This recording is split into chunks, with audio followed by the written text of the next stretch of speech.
residency now.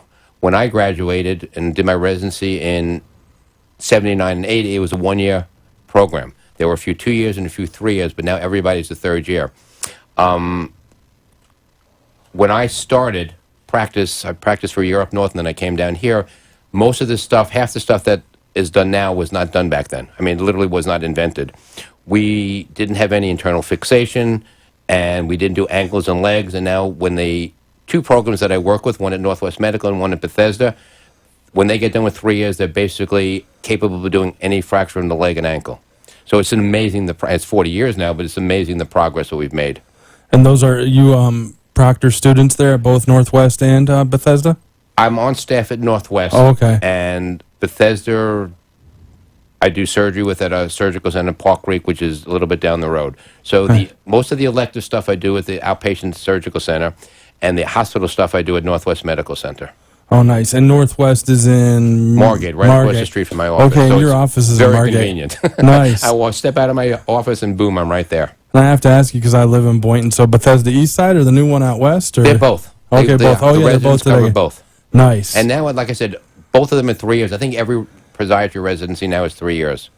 Nice. Which is at the Virginia. They've come a long way, baby. Yeah. Yes. I think I'm counting in my head. That's 11 years total. The 4, and then the 3. Wow, yes. that I didn't realize. Yes, it's 4 years college, 4 years podiatry school, and then 3 years residency. Experts. That's great for the South Florida community and beyond.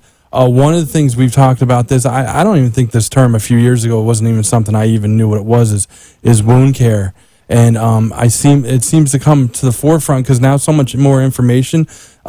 People who are older in life, they ask that maybe you should see your podiatrist when you buy a new pair of shoes because the rubbing, or if you have diabetes, that's what I'm getting to. That's the main thing, yes. Yeah, because the rubbing, I had no idea about that until recently, but you're involved in a wound care case study. Tell us a little bit about that and how you got involved, and if you're looking for anyone to join the study. It started probably in June. I have another doctor works in my office, and I don't know exactly how she met this company, but they have two women that come out and put on what's called a total contact cast, which makes the patient non-weight bearing. And what it is, it's a diabetic who has a pressure ulcer on the bottom of the foot. And most of the time they have what's called diabetic peripheral neuropathy, which means they have a loss of sensation. If a quote-unquote normal human being had their problems, there wouldn't be enough pain medicine in the world. But half the times these people literally don't know that they have the problem until they see the staining of their sock.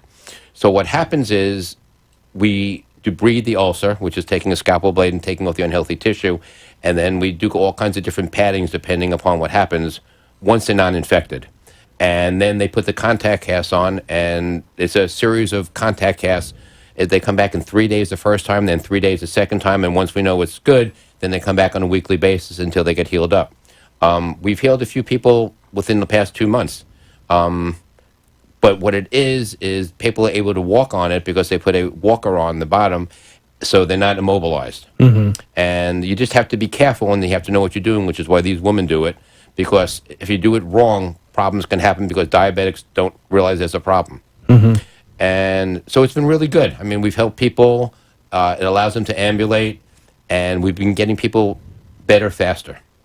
That's great news as well. Now, is there any chance for anyone to get in that study if they come to see you, or is it There's closed? no restrictions. It nice. Doesn't matter. There's no insurance involved. It's just these people are doing it as a research project, and I have no idea who funds them, but the patients come in, and I do the debridement, and then they do the casting. So you could have a HMO that I don't take, or you could have Medicare, or no insurance. It doesn't make a difference. If you want to see what Dr. Perlmutter takes, the number is 954-974-0494. Like you said, located in Margate, 5800 Colonial Drive, Margate, Florida, right near, like you said, Northwest Medical Center. Directly across the street. And like I said, the nice thing about this is they couldn't care less what insurance you have because it's all done through whatever research company they're using. The other thing that they're also doing is venous ulcers. You know, people that have varicose veins, sometimes they break down. And they have a protocol for that also, which we just started. So they come in, once again, I do the debridement with a scalpel blade, and they use various products in addition to compression to try and speed up the process. Because getting rid of venous ulcers is very difficult. The key to that is compression. Going back to diabetic neuropathy, did I get that right?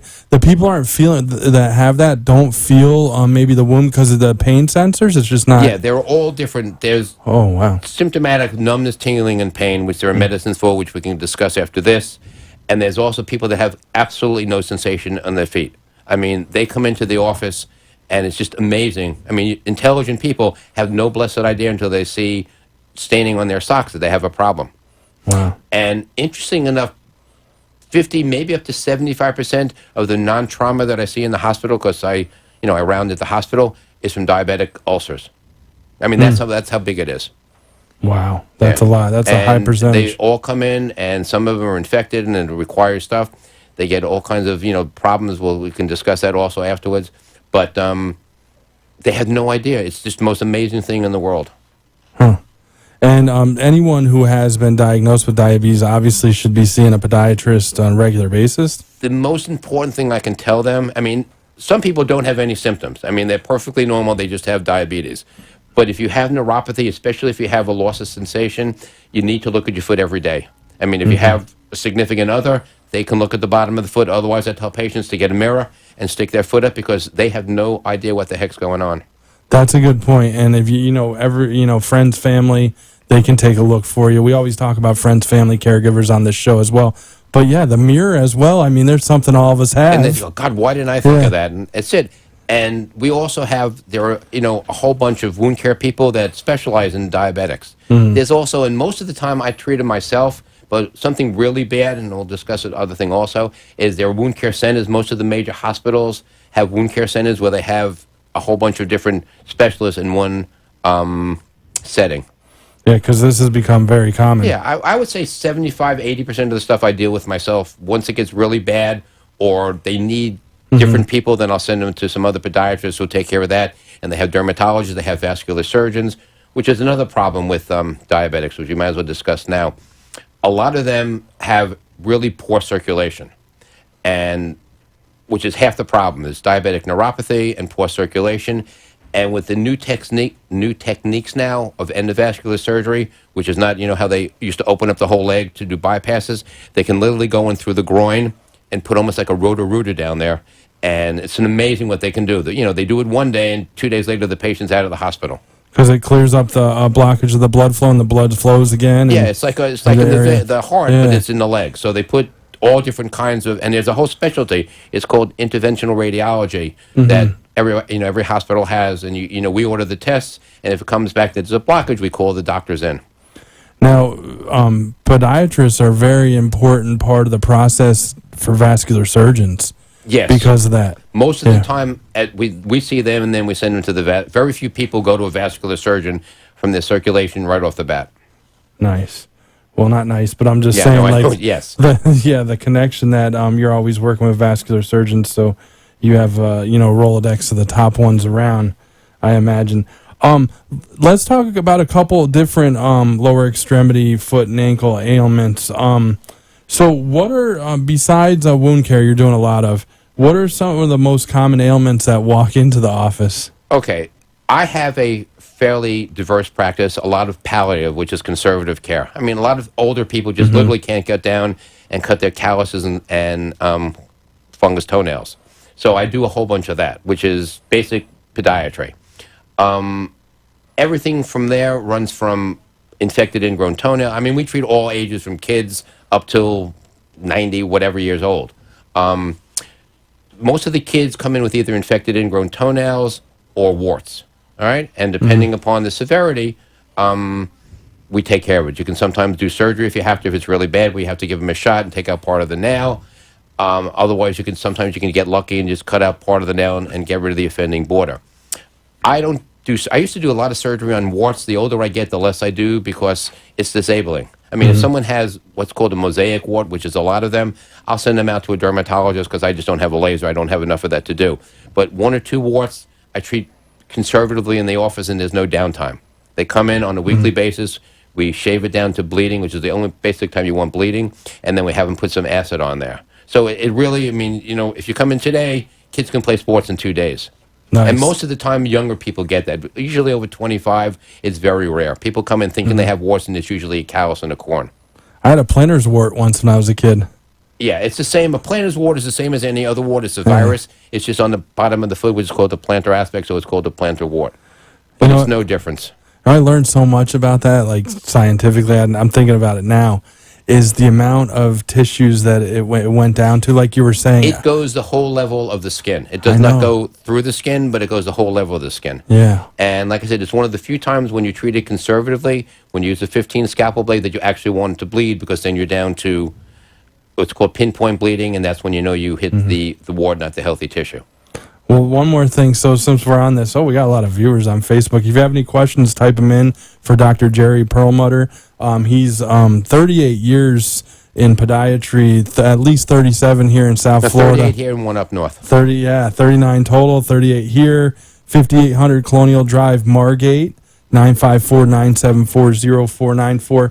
Takes care of kids all the way up to... As long as they can get into the office. as long as they we, can get in there. we treat a bunch of people in wheelchairs. Yeah.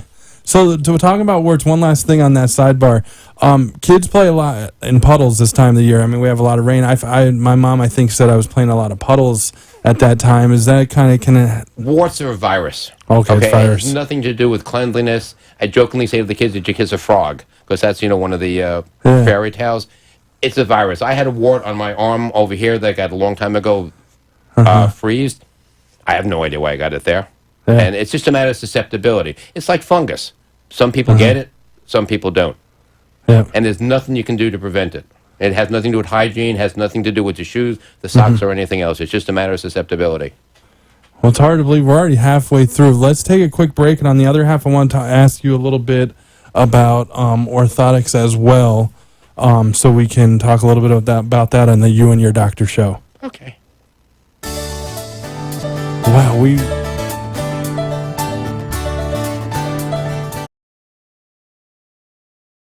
All County Healthcare has exciting news for any and all patients with COPD or other respiratory ailments. Listen to what renowned pulmonologist Dr. Keith Robinson has to say. Hello, I'm Dr. Keith Robinson, board-certified pulmonologist, medical director at Fusion Health Pulmonary Rehabilitation, and a board member with the American Lung Association of South Florida. We have exciting news for patients with COPD. We now offer IPV therapy at home, which has been demonstrated to improve airway clearance, decrease hospitalization, and improve quality of life of patients with COPD. Please call All County Healthcare for more information about this FDA-approved therapy.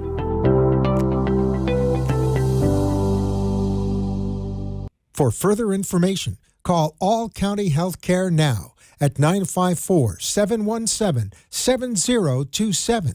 That is 954-717-7027, or visit our website at allcountyhealthcare.com. You can also find us on Facebook, YouTube, Twitter, Instagram, and LinkedIn. Remember, All County Healthcare always puts the patient's needs first.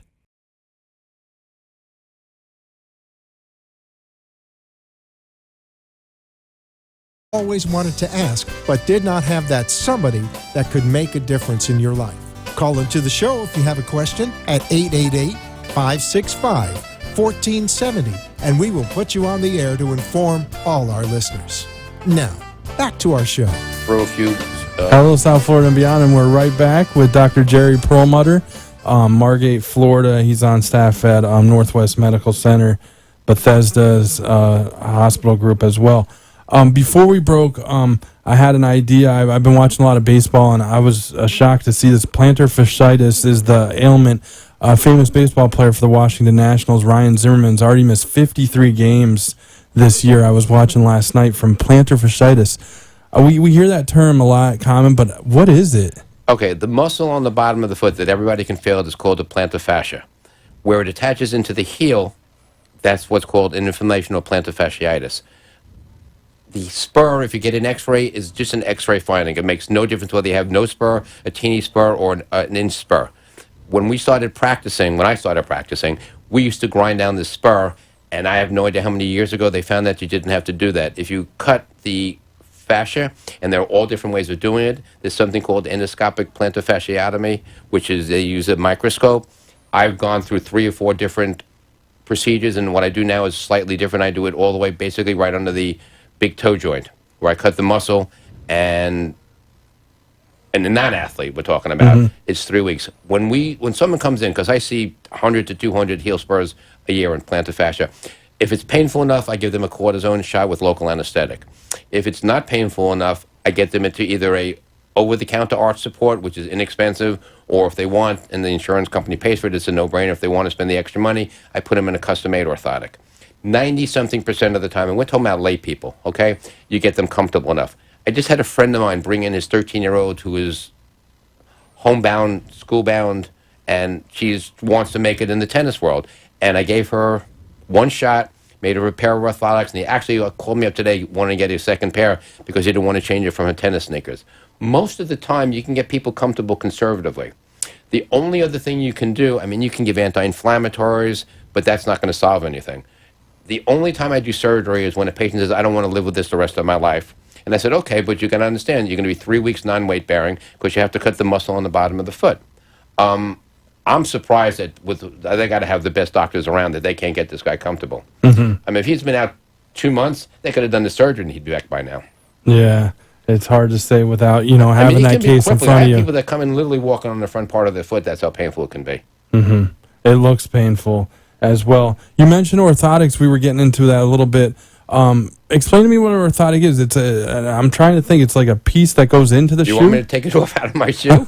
Sure. You got one on you? As long as There you hold go. Hold your nose. Wow. Okay, you got to understand something. This is funky because I don't care what it looks like. Yeah. This is the shell. All right, I have a high arch foot, and it goes on the foot. This is a custom-made one, and this is just probably the 4th time that I recovered it. But what it does, in my problem, it distributes the weight. When people have flat feet and they pronate, which is the foot going to the inside, it builds up their arch temporarily. I mean, as soon as they take it off, it doesn't. Your foot goes back to the way it was. Most people, when they get plantar fasciitis, have something called post-static dyskinesia, which means it hurts like heck when you wake up in the morning. So what you do is you give them stretching exercises, and you tell them to literally bring the foot back as far as they can and massage the plantar fascia where it attaches into the heel. It doesn't help during the day, but that initial pain in the morning it helps with. The orthotic, most of the time, I would say 80% people have flat feet, which pronate, which goes to the inside. So it makes them walk more functionally. And that's what it is. The custom-made ones, we make a cast. There are all kinds of different ways of doing it. I just happen to make a cast. I send it out to a lab. It takes 2 to 3 weeks, and it comes back. If people don't want to spend the money or they don't have the money, we give them the over-the-counter stuff, which is probably 75% effective. Most people get comfortable, and I would say 90% of the time, I use it for heel pain. Oh, nice. So it's injection if it's painful, orthotics, and if that doesn't work, and you can give, this is one of the few places you can give multiple injections. The worst thing that happens, and it sounds terrible, is that if you give too many shots, they pop the plantar fascia and they're doing their own surgery. That's what I tell them. I said, and I've never had it happen to me because I don't give more than 2 or 3 shots. Yeah. If I can't get someone comfortable in 2 or 3 shots, 20 shots is not going to work. Why am I thinking some orthotics maybe around the heel, they look like a plastic cup? Are they use those anymore? I don't. Okay. Personally, I don't think it works. It's a little shock absorption, but it doesn't control the excessive pronation or the high arch foot where you're basically feeling in the arch. I mean, I don't get pain when I wake up in the morning, but without my orthotics, I can't stand for 20 minutes. And I played tennis, and I used to play basketball until my knee said no more. So I was playing 3 or 4 times a week with these things. You're still playing tennis. Tennis, regularly. I played twice a week. I cut back because my knee said no more. And we know that can be a very strenuous sport on the body, so that's good to know. Now, if anyone has, sometimes I notice like my shoes maybe wear a little funny, and this and that. It's supposed to wear on the outside. It's never normal if you wear it out on the inside. Oh, good to know. I mean, it's called lateral or the 5th toe. It's never normal. You should never say never, but it's never normal to wear it on the outside. So if we notice something, we can make an appointment with you, and that we could be considered if you see something for orthotics or whatnot. I don't make orthotics for people that are asymptomatic, don't have any pain. Okay, and most of the time, like I said, it's for plantar fasciitis and heel spur. Okay, good to know. It's Dr. Jerry Perlmutter, 954-974-0494, 5800 Colonial Drive in Margate. Where did you complete your education and training? I did the 4 years at New York College of Podiatric Medicine up in Harlem. Nice. And then I did a 1 year, like I said, when I was in, all right, it was a long time ago. There were mostly 1 years, there were a few 2 years, and maybe 1 or 2 3 years. So I did a 1 year program at the Topeka VA. at the Veterans in Affairs Kansas, yes. Medical Center. I was actually the first resident, me and another co-resident, and I don't even think it's around anymore. The director left, and I don't think they just did it. But I did it 1 year. It was half clinic and half surgery. Now everybody does a 3-year program, and it's a combination of both. I mean, I round almost every day with the residents and try and impart. I mean, I don't do ankles. Okay, so that's for the better trained podiatrist. I mean, I know my limits, and I'm too old to try and save the world. I just save what I can save. So I know we don't have a few more minutes, but let me talk briefly about some surgeries, okay? Bunions, you either wear shoe wear change or you need surgeries. And there are all different kinds of surgery depending upon the deformity and how old. On an older person, I do a simple procedure just to get the bump off and straighten out the toe. On a younger person, you can actually literally break the bone, reposition it, put a screw in, which was not available when I was going to do my residency, and you can correct it. You can go further back on the foot, and if you have to, and actually fuse the joint between the big toe and the next joint back. And they're all, it depends upon the deformity. They're all done outpatient now. When I started, we used to keep people in the hospital for 3 or 4 days. That's how far we've come. A few other things real quickly, because I know we're running out of time. People have crooked toes or hammer toes. We can correct them as an outpatient. People have what's called an neuroma, which is benign nerve tumor between the toes. Outpatient. Everything elective is outpatient. The only thing that's not done, you can even do an amputation outpatient now, as long as it's not infected. The only thing that's really inpatient now is trauma, where you have to fix metatarsal bones and ankle bones, because you have to put plates and screws in there. And even that, if you really push it, you can do that. Nice. It's just amazing what I get amazed when the third-year person graduates and they go, holy crap, I remember when they couldn't suture a foot. Wow, that's great. Hard to believe we ran out of time. Let's have you back on in the future. Great talk. I enjoy it immensely. Anytime you need me, I do this a lot, and that was great. Dr. Jerry Perlmutter, 954-974-0494. Thank you. Have a good evening.